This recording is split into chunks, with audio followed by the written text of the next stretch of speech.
Welcome to Transfer Portal Palooza 2026. More than 1,000 players already in the portal. And how is BYU supposed to recruit said players without one, maybe two coordinators? By trusting in Kalani Sitake.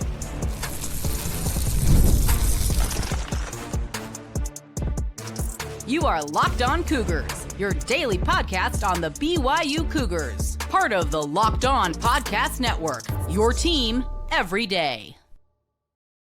What's up, everybody? Welcome into Locked On Cougars. I'm Jake Hatch, 14-year credentialed media member at BYU, your resident BYU insider and expert as your host here on this podcast. And as always, thank you for making Locked On Cougars your first listen of the day. And thank you for making all of us folks over at Locked On, America's #1 sports podcast network. Coming up on today's show, the transfer portal is officially open. More than 1,000 players already in the portal, but what is BYU to do? Down one, possibly two coordinators. We'll get into that. Then we'll talk about the early needs for BYU in this portal period, where I think they need to focus most when it comes to adding talent via the transfer portal. Then we'll finish up today's show on the basketball front because, hey, surprise, Big 12 plays here tomorrow. 11:30 a.m., the Cougars are going to be in Manhattan, Kansas, taking on Kansas State, and we'll preview that game. It's all ahead on today's show, and it's all brought to you by our friends over at FanDuel. Of course, all season long, FanDuel's had you guys covered with football, and now with basketball. They have their brand new basketball happy hour this evening from 6 to 7:30 p.m. Mountain Time. Check out the FanDuel app and see what surprises are there during the NBA happy hour all evening long. All right, let's dive right in on today's show and talk about the transfer portal. Now, as it went, I guess the door was flung wide open at midnight Eastern time overnight, there are more than 1,000, and it's probably climbed to 1,500 by the time many of you watch and or listen to this podcast. That could be 2,000.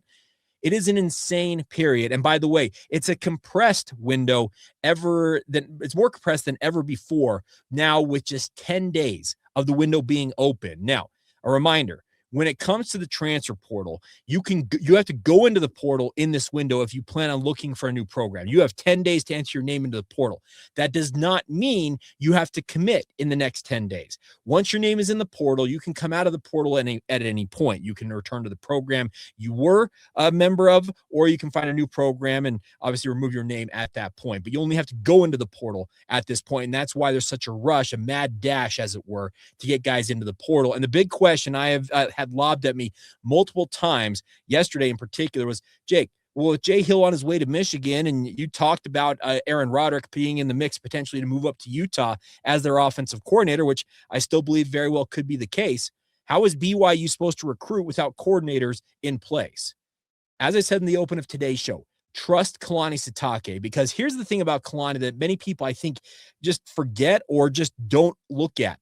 This guy has established the culture that BYU's entire program is built on. And he is a guy, when it comes to meeting with young men and their parents, their family members, whoever the decision makers might be in these young men's lives, I can tell you that they come away very impressed. Kalani is absolutely incredible with people, and any of you who have ever had interactions with him can speak to that. So the reason why I believe BYU can still very much be successful in the transfer portal is Kalani Sitake can sit down or talk to any one of these young men, whether it's in person, over the phone, video chat, whatever it is, and explain to them, hey, this is the philosophy of what we're doing at BYU. And also, here is what I have in mind for my coordinator hire, whether it's an offensive or a defensive player. He can kind of explain to them, here's my mindset, here's what I'm looking at, and this is why we believe you would fit in this program and why we believe you should come and join us in Provo, Utah. I think that would assuage a lot of the fears that young men may have about, hey, well, I don't know who my coordinator is going to be. I don't know who's going to be calling plays for me if I play for the BYU football program. The other thing is Kalani Sitake can say, here's the deal. Trust that we will get it right, because we have gone 23-4 over the past 2 years, and the arrow is pointing up for the BYU football program. And Kalani makes a very good point, by the way, when he's been asked about potential hires away from his staff, guys leaving the program like Jay Hill. He says, you know what? That means we're doing good things. That means we are a good program. That means people want a little bit of what we have in Provo, Utah. And that's why a program like Penn State came so hot and heavy after Kalani Sitake when it came to him potentially even leaving this program. But to BYU's credit, they made things right with their head man. And that's why I trust that even without a defensive coordinator in place, and I would hope that there's one in place relatively soon, and maybe you do make a change at offensive coordinator, you make a hire in quick succession there, maybe an elevation of a guy like Faletau Satuala. The nice part is I think the message from Kalani Sitake and the coaches that are still out there combing through the portal, trying to find the best options for BYU is, hey, trust that we'll get it right. We've done some incredible things. We are still in our infancy, as it were, as a Power 4 football program. But all we have proven is we can compete at the highest levels of our conference, and we're right there knocking on the door of the college football playoff. Why don't you come join us and be a part of getting us through that door and playing, truthfully, for a national title? That, I think those messages that you combine all of that is going to have a lot of young men saying, oh yeah, okay, I get it. And like I said, Kalani Sitake is not one to sit back idle and stand idly by and say, hey, my coordinators, my position coaches have got it. Kalani is a meticulous planner. He understands what it takes to succeed at a high level. That's why he has tallied 4 10-win seasons over the past 6 years alone. We are watching one of the best individual, I don't know what you want to call it, periods, probably the best term, of BYU football, quite literally in program history. And I think we all needed to just take a collective breath at times and say, things are good. Life's good in Provo, Utah. BYU's winning at a high level. There's a whole lot of turmoil with other programs out there. This is not Iowa State, where you have their head coach, Matt Campbell, leave for Penn State. And if I recall correctly, last I saw, just 17 players of what was probably somewhere between 85 and 105 man roster. 17 players are left from this year's squad in Ames, Iowa. Think about how much worse it could be for BYU. And had things played out a little bit differently, it very well could be that case. But I trust that Kalani Sitake, yeah, he will make good hires. I've got to give him the latitude and the grace period to get his guys in place. But during this portal period, yeah, it's important you go out there and try and find the best options available to you. But once again, I believe that Kalani Sitake, as he often does, will knock it out of the park with these individual recruits, because I can tell you, I've had a lot of conversations with a lot of folks, both prospects, parents, other coaches, etc., who say that Kalani Sitake, it's not many people like him. And I think anybody who's ever interacted with the man would echo exactly what I just said. All right, that brings us to a good point, though. What is Kalani Sitake? What is the BYU football program looking for in their next iteration of their roster? What do they want out of the portal? Well, it's a good question you asked. Today's show is brought to you by our friends over at Rougiette. Now, Rougiette, as they often say, they want you to be ready in the moment. Let's talk about something that most men don't want to bring up, but absolutely should. Stress from work, money, life in general, it doesn't just switch off at night. I think any of you know exactly what I'm talking about. When it shows up at the worst possible time, Rougiette Ready is designed to help you take back control. It is a next-generation prescription treatment created to both support the brain and the body so you can feel present, confident, and ready when the moment matters. And that's what it's here for. You connect with a board-certified doctor online, and everything ships discreetly to your door. It's easy to understand why over 150,000 men have already made the switch to Rougiette, and most men are ready in about 15 minutes on average, so you can stay present, confident, and in control when the moment is right. If you've been thinking about taking that next step, now is the time to do just that. Go to rougiette.com/lockedoncollege. That's RUGIET.com/lockedoncollege to get 15% off your order for a limited time. Rougiette Ready. Feel present, feel confident, and of course, feel ready. Thank you once again for making Locked On Cougars your first listen of the day. And thank you to all of you for making the Locked On Podcast Network America's #1 podcast network. I want to remind you guys, if you have not seen it already, join the Locked On Everydayer Club, Locked On Cougars. We've got an exclusive members-only Discord channel you can access, ad-free episodes for whatever podcast provider you use, Apple, Spotify, whole litany out there. And the best part is you want to upgrade to the all-access tier. One-on-one conversations with myself, exclusive podcast episodes, and a whole lot more. So go to lockedonpodcast.com/everydayer to get more information about the program itself. But if you want specific details on the Locked On Cougars side of things, go to lockedoncougars.supercast.com or check out the show notes where the link will be as well. All right, so BYU football is going to be, much like every other program out there, very active in the transfer portal, as they should be, because this is an opportunity to add talent to your roster. And this is a BYU roster. Let's not be very like you should be upfront about this. It doesn't lack for a lot, but there are specific position groups I fully believe BYU needs to prioritize heavily in the transfer portal, because you need instant talent upgrades at certain spots, as every program does. But more importantly than that, they need depth. They need to develop that quality depth. And that's where the portal, while it may at times lack for star potential, it can get you very, very strong doses of quality backup potential. And that may sound convoluted, and I didn't mean to come out that convoluted, but I think you get the gist of what I'm trying to say. So without further ado, what should BYU be prioritizing? Well, obviously, you need to make sure that you keep as many of the guys in the program as it is right now. Now, I can tell you so far, as of recording this podcast, and I'm recording it late Thursday night, there are a grand total of 1, 2, 3, 4, 5, 6, 7 players in the portal from BYU have announced plans to enter the portal, and not a one of them, to no fault of their own, are what I would consider major contributors to the BYU football program. You have LaMason Waller, Dominique McKenzie, Jake Griffin, Marcus McKenzie, McKay Hillstead, Ignacio Tupou or Icky Tupou, and Tucker Kelleher. Now, the most impactful of the bunch, Marcus McKenzie, because he's a special teams ace, and I think he had, given time, probably could have emerged as a pretty good cornerback if he had some better luck with his health. But outside of that, I really don't think that any one of them are ones that push the needle and say, hey, BYU's in trouble. But this still opens up roster slots that BYU can backfill and hopefully bolster other spots on the roster. And number one on the list, running back.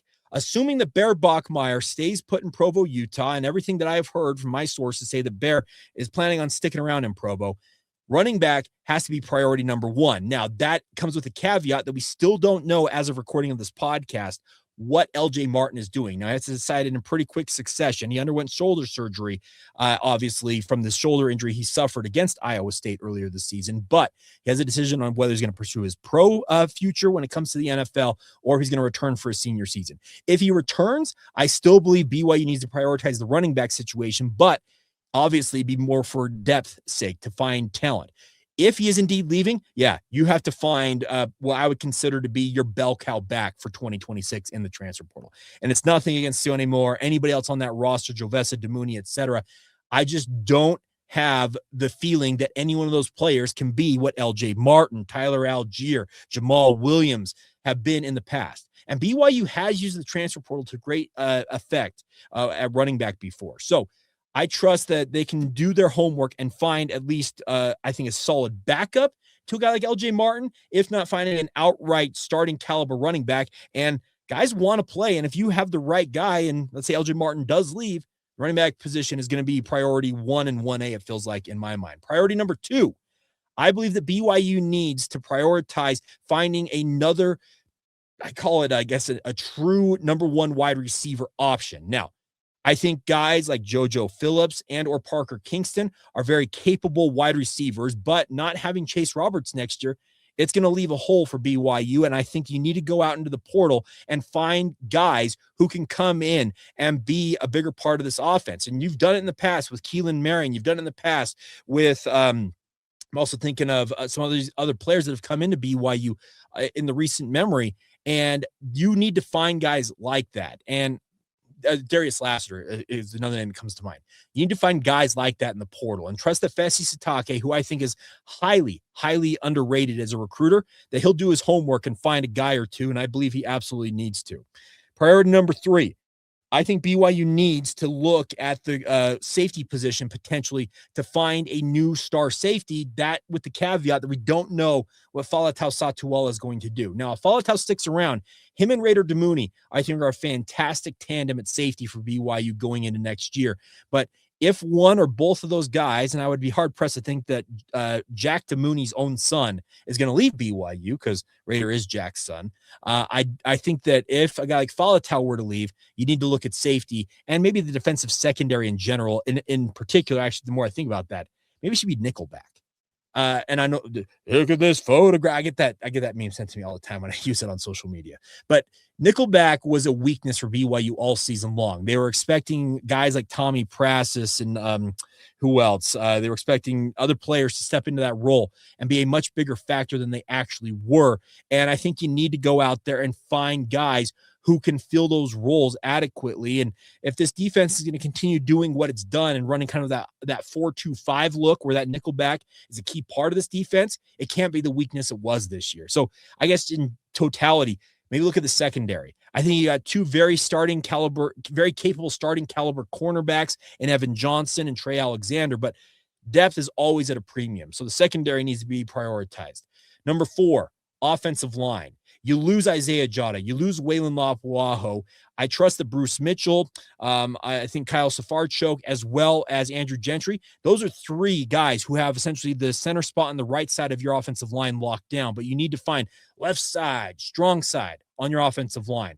I think in particular, you need to find an offensive tackle that can be a true left side, blind side protector for Bear Bachmeier.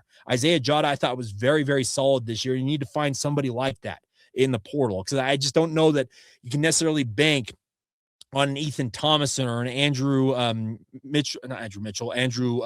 Williams to be that guy maybe right away. Maybe they are, and maybe TJ Woods knows a whole lot more than I do. But I think the offensive tackle position needs to be looked at. And heck, maybe even Andrew Gentry kicks over to left tackle and you move somebody into the right tackle spot. We'll see what happens. But I think the offensive line, particularly that left side that has been vacated by 2 very, very solid seniors, needs to be looked at. And then the final position I'm looking at in terms of priority is, with the caveat of we don't know what Isaiah Glasker is doing quite yet, I do think you need to go out there and potentially look at linebackers on the open market and see what you can find. Somebody to fill that Jack Kelly role. It's kind of more of a hybrid role. Maybe that's Nusi Taumoepeau's job going forward, because I thought he was very, very good in that hybrid role that he played in the Pop-Tarts Bowl. But is that really going to be the spot that long-term he's going to succeed at, or is he going to be more of a pass rusher for BYU? Those are all questions that need to be answered. And I also add the overall caveat here of, okay, you bring new coordinators in, new philosophies change. Players obviously have new roles and new responsibilities, and that could change your priority as well. But those 5 to me are the ones I'd be looking at the most. But I also will say this: BYU's done a really good job in the past at taking what they call BPA, best player available. If you find somebody out there on the open market, whether it's a defensive tackle, a slot receiver, if you find a player you think is an absolute stud and you can get him in the program. The more talent you can acquire, and that's what it is, it's player acquisition mode for BYU now in the transfer portal and every other program. Get them in the program and put them in a position to succeed. That's what you're in the mode of right now, is just finding talent and bringing it to BYU to bolster a lineup that has aspirations of challenging for a Big 12 title once again next year. And obviously, according to reports, has some money to spend, because Kalani Sitake's new contract allegedly has anywhere between $10 and $15 million beyond the $20.5 million revenue share cap that is also available from the school to go out and help you acquire these players. And as we often say, money talks, everybody. We'll see how it all goes for BYU. So, there you go. Running back, wide receiver, secondary, offensive line, particular offensive tackle, and then linebacker for me are my priority positions. Am I wrong? Am I off on one? Am I missing something that you guys think needs to be paid attention to? Drop it in the comments below and let us know. But that's what I'd be looking at if I were in the chair that Kalani Sitake and his coaches sit in at this moment. All right, coming up next, we wrap up today's show on the basketball front. BYU, Kansas State, we kick off Big 12 play. What to expect? Well, I'm looking forward to it first and foremost. Today's show is brought to you by our friends over at FanDuel. Now, FanDuel is here for you guys. Fridays already feel different during the basketball season. FanDuel wants to make them even better. Every Friday night before the games tip off, FanDuel is giving fans a new way to kick off the weekend with their NBA Happy Hour. Obviously, the NBA Happy Hour is your official pregame, a limited time window where special offers drop right inside the FanDuel app just before the action starts. Friday, so tonight, 6 to 7:30 Eastern time have become an appointment viewing with NBA Happy Hour, and obviously the games going on every Friday night. During the Happy Hour, you can go on the app and find new boosts, bonuses, and surprises, all in the FanDuel app. And it's easy to check out the weekly special before tip-off and make a move before the window closes. It adds that extra energy to Friday night basketball without you having to really overthink it. So before tip-off, check the FanDuel app and see what's happening during NBA Happy Hour. Once again, tonight, 6 to 7:30 Eastern time, a little basketball, a little action, and a whole lot of Friday energy. That's NBA Happy Hour only on FanDuel, the official sports book partner of the NBA. Thank you for making Locked On Cougars your first listen of the day. And I want to remind you guys, if you've not signed up for the Locked On Everydayer Club, get on it today. Get the inside scoop on all things BYU via the Everydayer Club and the way you join that and get that intel. Well, lockedoncougars.supercast.com to be a member, or check out the show notes below and we'll get you squared away as a member of the Locked On Everydayer Club. All right. BYU basketball tonight, or not tonight, tomorrow morning, I should say. Yeah, 11:30 a.m. Mountain Time. It's 12:30 not Pacific, Central Time, out there in what they call the Little Apple. Manhattan, Kansas kicks off a 3-month gauntlet that is going to tell us everything it feels like we need to know about the BYU basketball program. They come out of it ranked in the top 10 in the country, speaking of the non-conference schedule, but now it gets real. BYU opens Big 12 play, and most people out there, I think, will agree with this. I know Robbie McCombs wrote about it. Our good friend Cougar Stats, I think, also put a thing out about this. These first 4 games for BYU are what they call the easiest stretch of the Big 12 season for BYU. But if you go by the metrics out there, the chances of BYU running the table to 4-0, just a mere 55.4%.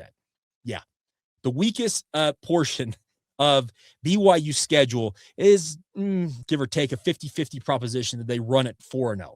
That kind of shows you the depth and breadth of the talent that the Big 12 boasts this year in basketball. And Utah's going to be a relative layup, speaking of BYU and their arch rival, because they do face Utah a week from tomorrow up in the Huntsman Center, and then it's like 2 weeks later, they have the rematch in Provo. But beyond that, you have ranked teams up and down this roster, speaking of the roster, the schedule for BYU, and it kicks off with Kansas State. Now, Kansas State, they're not all that highly rated in terms of KenPom ratings and the like, but what they are is an offensive machine. And that is going to make, I think, for a pretty entertaining Big 12 opener. And I hope that BYU's equal to the task, because this could be a game that BYU finds themselves in that track meet type of a contest where it's just end-to-end action. One team's running on the other one, and one team's shooting the cover off the ball, and that's how this could go down. You look at how Kansas State has gone this year. It's kind of funny. They've had a season of runs.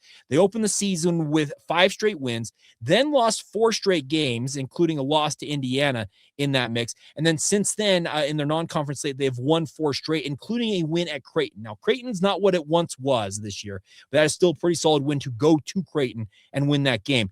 But in the last 4 games, they have scored 108, 83, 106, and 94 points. And if you go back to the rest of the season, they score points in bunches, speaking of Kansas State. And that should make for, I think, a pretty entertaining affair as BYU and Kansas State tussle in this game. We talked to Kevin Young yesterday, and he was pretty blunt about, hey, everything that we saw in film last year from Kansas State, just with the way that college basketball in particular is a waste of our time to look at that and try and get a feel for this. It's a brand new year. It's a brand new roster in many respects for Kansas State. And the nice part is you've got 13 games on film now to watch. They're 9-4, speaking of Kansas State, and it's going to make for an interesting dynamic to see how BYU slows down the likes of PJ Haggerty. If you have not seen PJ Haggerty play, he's averaging 22.9 points per game. He has been one of the more electric scorers in all of college basketball, and especially in the Big 12. And they also have, it's 4 other players averaging double-digit points. David Castillo at 13.3, Abdi Bashir Jr. at 12.8, Nate Johnson at 12.4, and Kamari McGriff at 10.1 points per game. This team, speaking of Kansas State, they run and gun with the best of them. And that's going to be the interesting part. And the more I think about this, what does Will Voigt have cooked up here? Does BYU play more of that press style that they have been running kind of the latter half of their non-conference slate, where they want to force turnovers in the backcourt? Can you speed up Kansas State? And does it actually work counterintuitively? Because they like to play fast, speaking of the Wildcats, but can you speed them up to the point where they're forcing bad passes and you're catching it and off to the races yourself and going the other way? It's kind of got to be the thought process with this team. I know that Kevin Young will have something schemed up. He always does. He's an incredible tactician when it comes to preparing his team and his guys. Speaking of BYU, they are well prepared, and I don't struggle to but I don't worry about BYU when it comes to games like this, because I trust they will have a game plan. But the question is, how well can you execute it? And in particular, with this being BYU, by the way, the other thing about this, first true road game of the season. Yeah, BYU's not played a true road game, and they kick off Big 12 play on the road. How's it going to look? It's on CBS. This is national television. This is over the air. Like you don't have to have a cable box. You don't have to have a subscription. You can watch this game OTAs, they say, over the air. You have a little rabbit ears. You have an antenna in your house. You can pull this up on CBS. And it's a spectacle, obviously. AJ DeBonsa, Richie Saunders, Rob Wright, and then on the other side, like I said, PJ Haggerty and the Kansas State Wildcats, who have been a relative surprise early on this season with their ability to score. This should make for a fun opener, but at the same time, it's dangerous for BYU. What if they struggle on the road? Because they've never played a true road game yet this year, and they've had a long layoff. Remember, BYU last played on December 22nd.